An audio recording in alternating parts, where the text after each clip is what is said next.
أعوذ بالله من الشيطان الرجيم. بسم الله الرحمن الرحيم. ولقد يسرنا القرآن للذكر فهل من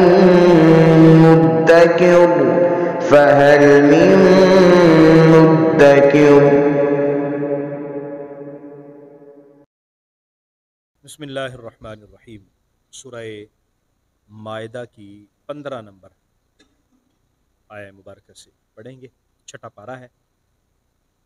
اعوذ باللہ من الشیطان الرجیم. بسم اللہ الرحمن الرحیم. یا اہل الکتاب قد جاءکم رسولنا یبین لکم کثیرا مما کنتم تخفون من الکتاب ویعفو عن کثیر قد جاءکم من اللہ نور و کتاب مبین. پچھلی چند آیات مبارکہ سے ہم اہل کتاب کو اللہ نے جو نصیحتیں فرمائیں اور ان کی تربیت فرمائی ان کا تذکرہ پڑھا. ہم نے پہلے یہود کا ذکر پڑھا، پھر نصارہ کا ذکر پڑھا. ان میں جو خامیاں تھیں، جو کوتاہیاں تھیں، ان کا ذکر کیا گیا. اہل کتاب کو یہاں پر خطاب ہے. نبی رحمت صلی اللہ علیہ وآلہ وسلم کی تشریف آوری کا انہیں بتایا گیا. حضور تشریف لے آئے. وہ جو حق ہے وہ تمہارے سامنے واضح فرما رہے ہیں، جو غلط ہے اس کو تمہارے سامنے واضح فرما رہے ہیں. بس حق کو حق سمجھو، غلط کو غلط سمجھو، باطل کو باطل سمجھو اور حق کی اتباع کرو. نبی کریم صلی اللہ علیہ وآلہ وسلم کی اہمیت اور آپ کی تشریف آوری کو یہاں پر صراط مستقیم کے ساتھ منسلک کیا گیا کہ حضور کی تشریف آوری گویا کہ یہ صراط مستقیم پر چلنے کی ایک واضح نبی کریم صلی اللہ علیہ وآلہ وسلم ہدایت فرماتے. حضور کی تشریف آوری صراط مستقیم کی وضاحت ہے. حضور کی تشریف آوری صراط مستقیم کو بیان کرتی ہے. اور آپ نے اہل کتاب کی غلط باتوں کو بتایا جو انہوں نے تورات اور انجیل کے اندر تبدیلیاں کر لی تھیں، ان کا ذکر کیا. اور یہاں یہ بھی فرمایا جا رہا ہے کہ بہت ساری باتیں وہ نہیں بھی بتاتے. گویا کہ اللہ تعالیٰ نے انہیں علم بھی عطا فرمایا ہے لیکن وہ پردہ پوشی کرتے ہیں، وہ درگزر کر جاتے ہیں. لیکن جو بہت ساری چیزیں غلط ہیں وہ بھی ارشاد فرماتے ہیں تاکہ اصلاح ہو جائے جن کی ضرورت ہے. اور جو کوئی انفرادی نوعیت کی ہیں، جو غیر اہم ہیں، انہیں وہ ویسے ہی درگزر فرما دیتے ہیں. قد یا اہل الکتاب، اے کتاب والو، اے وہ لوگوں جنہیں کتاب دی گئی ہے. قد جاءکم رسولنا، ہمارے رسول صلی اللہ علیہ وسلم تشریف لے آئے تمہارے پاس. یبین لکم کثیرا مما کنتم تخفون، وہ تمہارے لیے واضح فرما رہے ہیں بہت ساری چیزیں. کثیراً، بہت ساری چیزیں. مما کنتم تخفون، جو تم چھپایا کرتے تھے. من الکتابی، کتاب سے، یعنی تورات یا انجیل. اس میں سے جو جو چیزیں تم چھپایا کرتے تھے ہمارے رسول آ گئے ہیں اور وہ چیزوں کو واضح فرما رہے ہیں. وہ بتا رہے ہیں کہ کون سی چیزیں تم چھپا رہے اور وہ کون سی چیزیں تھیں. ایک تو خود نبی کریم صلی اللہ علیہ وآلہ وسلم کی ذات ببرکات کے متعلق جو پیشین گوئیاں تھیں وہ تھیں. اللہ تبارک و تعالیٰ نے جو حضور کی آمد سے متعلق بشارتیں تورات اور انجیل میں عطا فرمائی تھیں، یہ کتاب والے اہل کتاب یعنی یہود و نصارہ ان کو چھپاتے تھے. اس کے علاوہ بہت سارے رجم کے حوالے سے، قصاص کے حوالے سے اور اللہ تبارک و تعالیٰ کے وہ احکام جن میں یہ خود پھنستے تھے اور ان کے بڑے بڑے علماء اس میں خود آتے تھے یا بڑے بڑے اہل ثروت اور دولت مند لوگ اس میں آتے تھے اور وہ پیسہ دے کر اور لالچ کے ساتھ وہ ان علماء کو خریدتے اور یہ ان آیات کو چھپا لیتے. یہ وہ ساری چیزیں جن کا تعلق حدود و تعزیرات کے ساتھ ہے، قصاص کے ساتھ ہے اور دیگر شرعی احکام کے ساتھ ہے اور نبی رحمت صلی اللہ علیہ وسلم کی تشریف آوری کے ساتھ وہ چھپاتے ہیں. اور نبی کریم صلی اللہ علیہ وسلم نے فرمایا یبینو، وہ بالکل کھول کے بیان فرما رہے ہیں ان چیزوں کو۔ وَيَعْفُو عَنْ كَثِيرٍ، اور بہت ساری چیزوں سے وہ ویسے درگزر کر جاتے ہیں، یعنی بہت ساری چیزیں حضور بیان ہی نہیں کرتے۔ اس کا مطلب یہ ہوا کہ اللہ تبارک و تعالیٰ نے سارا علم اپنے پیارے نبی صلی اللہ علیہ وسلم کو عطا فرما دیا، اور ان کے متعلق یعنی یہ اہل کتاب کیا کیا خرابیاں کرتے ہیں وہ ساری معلومات میرے نبی صلی اللہ علیہ وسلم کے پاس موجود ہے، اور نبی کریم صلی اللہ علیہ وسلم کو اللہ نے ساری چیزیں عطا فرما دیں۔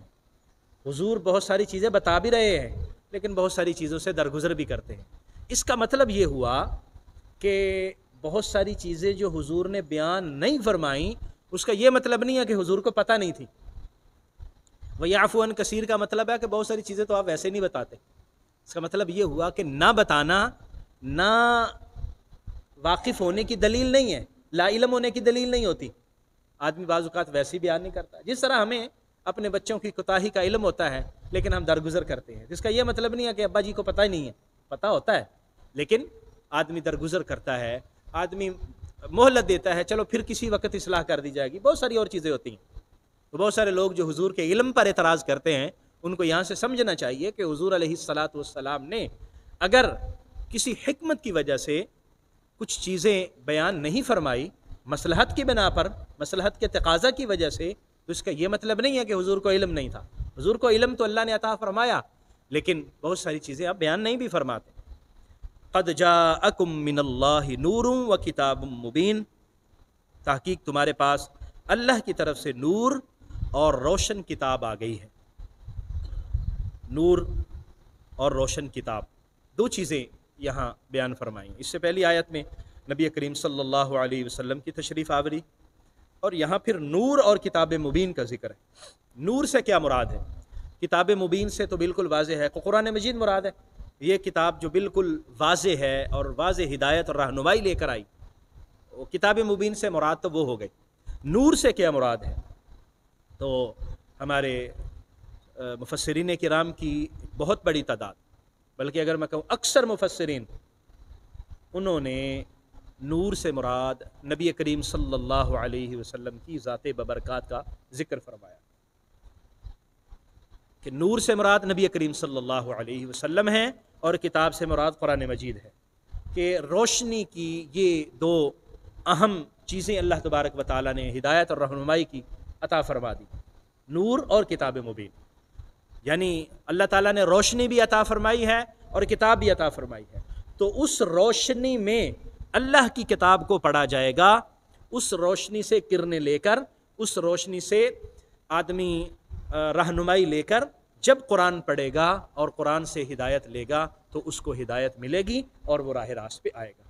اگر اس نے کسی ایک چیز کو بھی چھوڑ دیا، روشنی نہ ہوئی، تو کتاب ہدایت اپنے معانی اور مفاہیم واضح نہیں کرے گی۔ اس کو کیسے پتہ چلے گا کہ صراط مستقیم پہ کیا ہے؟ اور اگر اس نے کتاب ہدایت نہ لی اور صرف روشنی اس کے پاس ہوئی تو تعلیمات پر عمل کیے بغیر کون سی زندگی ہے، اور آدمی صراط مستقیم پر کیسے جا سکتا ہے؟ تو نور نبی کریم صلی اللہ علیہ وسلم کی ذات ببرکات ہے، اور کتاب مبین قرآن مجید فرقان حمید ہے۔ تو انسان کی ہدایت اور رہنمائی کے لیے حضور سرور کائنات صلی اللہ علیہ وسلم کی اتباع اور حضور کی اتباع میں آتے ہوئے قرآن مجید پر عمل، یہ وہ اہم کام ہے جو انسان کو اس کی کامیابی کی ضمانت دلاتا ہے، دنیا کی اور آخرت دونوں کی کامیابی یہ اس کے ساتھ منسلک کر دی گئی ہے۔ اور نبی کریم صلی اللہ علیہ وآلہ وسلم نے خود اس بات کی وضاحت فرمائی کہ پوچھا گیا یا رسول اللہ، اللہ تبارک و تعالیٰ نے سب سے پہلے کائنات کی کیا چیز پیدا فرمائی؟ نبی کریم صلی اللہ علیہ وسلم نے فرمایا کہ اللہ تبارک و تعالیٰ نے تمہارے نبی کو نور کو سب سے پہلے پیدا فرمایا۔ تو وہ نور جس کی تخلیق سب سے پہلے ہے، اور وہ نبی جو سب نبیوں سے پہلے، حضور فرماتے ہیں کہ میں اس وقت بھی نبی تھا جب حضرت آدم پانی اور مٹی کے درمیان تھے، کنت نبیا و آدم بین الماء والطین، اور ایک میں روح والجسد کا ذکر ہے کہ روح اور جسم کے درمیان تھے، میں اس وقت بھی نبی تھا۔ گویا کہ نبی کریم صلی اللہ علیہ وسلم سب سے پہلے اللہ تبارک و تعالیٰ کے نبی، بنانے میں سب سے پہلے، آنے میں سب سے آخر، اسی لیے حضور کو اول اور آخر کہا جاتا ہے، وہی اول وہی آخر۔ تو حضور سرور کائنات صلی اللہ علیہ وآلہ وسلم وہ ذات ببرکات ہیں، اللہ تعالیٰ کا وہ تحفہ، وہ انعام ہے اس بنی نوع انسان کے لیے کہ جن کی ہدایت اور جن کی رہنمائی کے بغیر انسان اللہ تک نہیں پہنچ سکتا اور وہ راہ راست پر نہیں جا سکتا۔ اس لیے فرمایا کہ نور ہیں وہ، اور کتاب مبین اللہ نے ان کو عطا فرمائی ہے، اس کی رہنمائی لے کر اور اس کی نور کی روشنی لے کر جادہ مستقیم پر چلتے رہیں، آپ کو اللہ کا قرب نصیب ہوگا اور آپ سیدھی منزل تک پہنچ جائیں گے۔ یہدی بہ اللہ من اتبع رضوانہ، اور یہ جو اگلی آیہ مبارکہ ہے 16 نمبر، یہ مزید اس کی وضاحت کر رہی ہے۔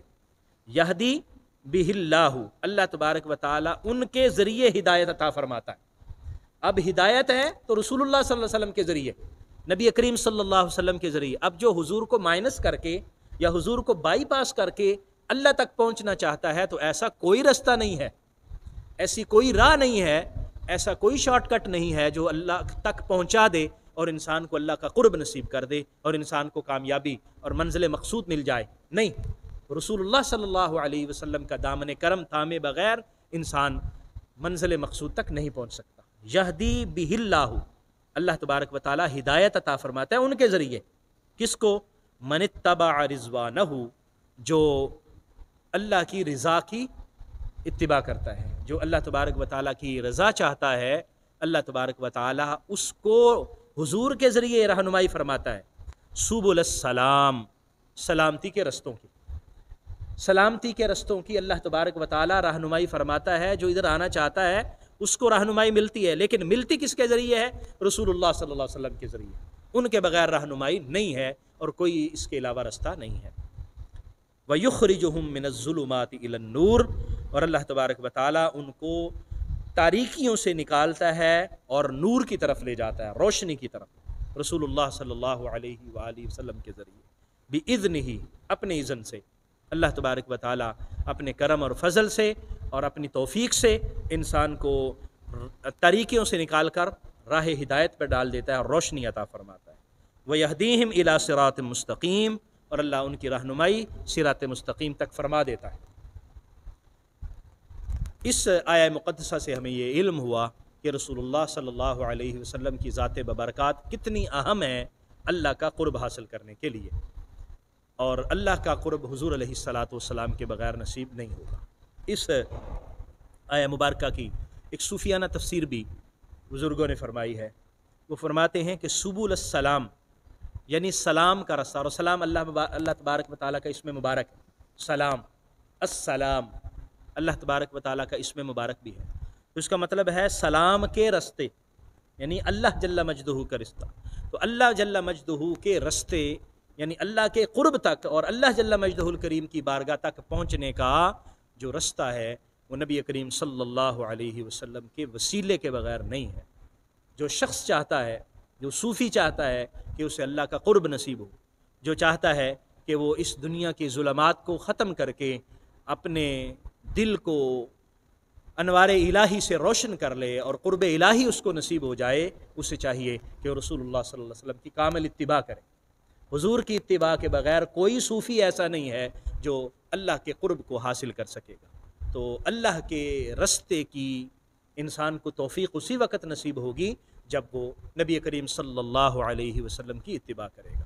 تو ان آیات مقدسہ سے ہمیں یہ علم ہوا، اللہ تبارک و تعالیٰ نے اپنے پیارے حبیب صلی اللہ علیہ وسلم کو جمیع علوم عطا فرما دیے، اور جو اہل کتاب جو خامیاں کر رہے ہیں، جو کوتاہیاں کر رہے ہیں اور جو تعریف کرتے ہیں اور جو انہوں نے دین میں تبدیلیاں کی ہیں، سب کچھ نبی کریم صلی اللہ علیہ وسلم کے علم میں۔ حضور کچھ چیزیں ان کی اصلاح کرتے ہوئے فرما دیتے ہیں، بہت ساری چیزیں درگزر بھی فرما جاتے ہیں، بہت ساری چیزیں بتا دیتے ہیں۔ حضور کو علم بہرحال ہے، اور اللہ تبارک و تعالیٰ نے اپنے پیارے حبیب صلی اللہ علیہ وسلم کو نور بنا کر بھیجا ہے، اور اللہ کریم نے ان کو وہ فضل عطا فرمایا، وہ کرم عطا فرمایا کہ اب قیامت تک کے لیے جو شخص اللہ کا قرب نصیب کرنا چاہتا ہے وہ رسول اللہ صلی اللہ علیہ وسلم کی غلامی میں آ جائے، حضور علیہ الصلاۃ والسلام کا امتی بن جائے، حضور کا دامن رحمت تھام لے، حضور علیہ الصلاۃ والسلام کی سیرت طیبہ کو اپنی زندگی کا لازمہ بنا لے۔ اللہ کریم اس سے راضی ہوگا اور اللہ کریم اس کو ہدایت عطا فرمائے گا اور صراط مستقیم عطا فرمائے گا۔ اللہ کریم ہمیں توفیق عطا فرمائے۔ آمین و آخر دعوایا ان الحمد للہ رب العالمین۔